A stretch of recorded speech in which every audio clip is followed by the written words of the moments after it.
Welcome to StopFake, the place where we debunk disinformation about Ukraine and set the record straight. I'm law student Romeo Kokriatski with this week's dissection of Russian disinformation. Among the fakes we examine this week, Russia claims that Ukrainian journalist Roman Sushchenko, arrested in Moscow while visiting family, is a spy. The Ukrainian army invites separatist militants to join their forces. And the Crimean Tatar Mejlis was created by the U.S. State Department. So let's get to the details. Ukrainian journalist Roman Sushchenko was arrested on September 30th while visiting relatives in Moscow. Russia's Federal Security Service, the FSB, promptly declared that Sushchenko was a lieutenant in Ukraine's intelligence services. According to the FSB, Sushchenko was gathering secret state information about the activities of Russia's armed forces and its National Guard, which, if leaked, could harm the country's defense capabilities. Aside from a video of Sushchenko's detention showing him being led away in handcuffs by masked men, the FSB does not present any other evidence to support their claim of espionage. A veteran journalist, Sushchenko has worked for the Ukrinform national news agency since 2002. Since 2010, he is the agency's foreign correspondent in France. Sushchenko traveled to Moscow to visit family. Many Ukrainian journalists who worked with Sushchenko expressed outrage at his detention and warned about the dangers of traveling to Russia. The Russian site, Ukrainian.ru, published a story this week claiming that Ukrainian military spokesman Andrei Lysenko invited separatist militants from the self-proclaimed Donetsk and Luhansk People's Republics to join the Ukrainian armed forces. The Donetsk People's Republic website also decimated this fake story, while Russia's Federal Information Agency Razbalt went even further, announcing that Ukraine called on the separatists to turn themselves in together with tanks and APCs. What Lysenko actually said is quite different from what Russian media claims. The Ukrainian military has launched a program called They're Waiting for You at Home, which allows those separatist militants who have had a change of heart and have not committed crimes to return home to their families and be rehabilitated.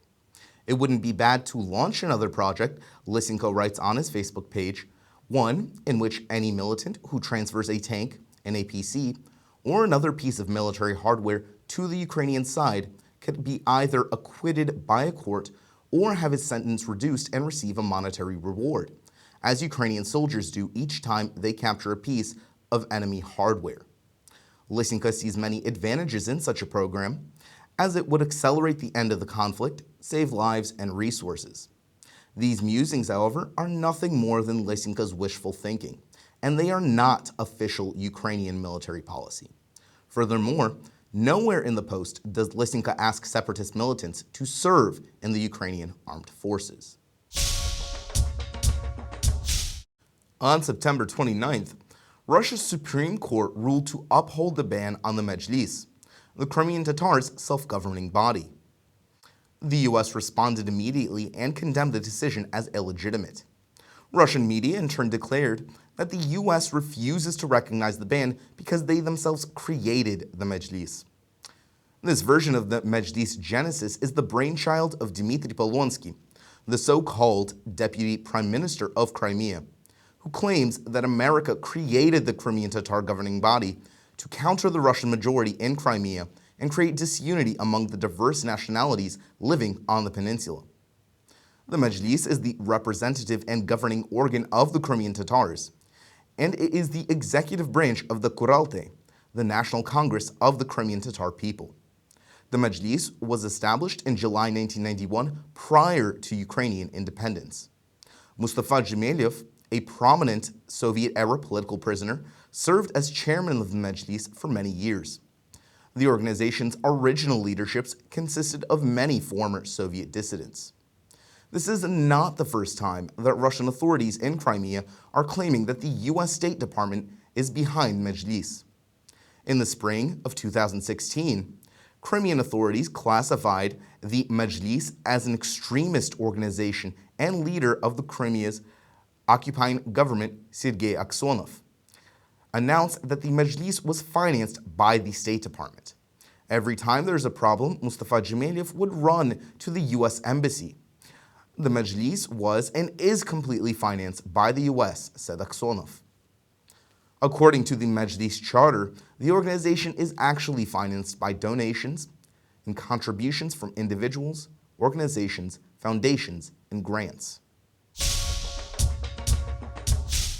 That's it for this week. You can find much more dissected disinformation on the StopFake website. Be vigilant, look out for fakes, and if you spot any disinformation about Ukraine, send it to us for a truth autopsy. I'm Romeo Kokriatski, and this is StopFake. Thanks for watching.